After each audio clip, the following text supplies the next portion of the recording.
Razstavo je pripravilo veleposlaništvo Češke republike v Ljubljani v sodelovanju z upravo Praškega gradu, v Krškem pa je le-ta svoj prostor našla v Valvazorjevi knjižnici Krško. Ponosni smo še posebej zato, ker smo postavljanje te razstave ugotovili, da v bistvu sodelovanje med Češko, Češko-Slovaško ali Češko republiko sega že zelo daleč v zgodovino. In so ta sodelovanja med Češko in Slovenijo dolga že par stoletij, segajo daleč stran. In prav moč mednarodnega sodelovanja se v vseh teh letih ni zmanjšala. Še več, glede na izzive, s katerimi se v sedanjem času soočamo, bo to sodelovanje postalo še pomembnejše.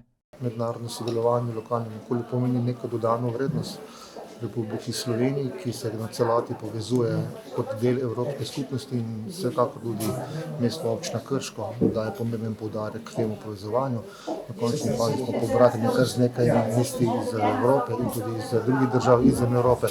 V tem trenutku češki veleposlanik v Sloveniji vidi največje potrebe po političnem sodelovanju med obema državama. Da tražimo zajednička odgovor na teška pitanja sadašnjosti zajedno sa Slovenijom.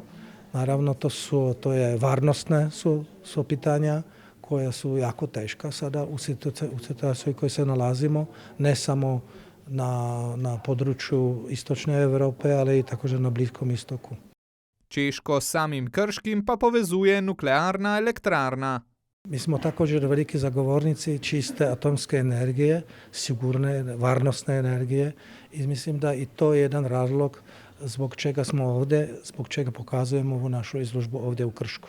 Kar pa bo sodelovanje med državama prav gotovo še poglobilo.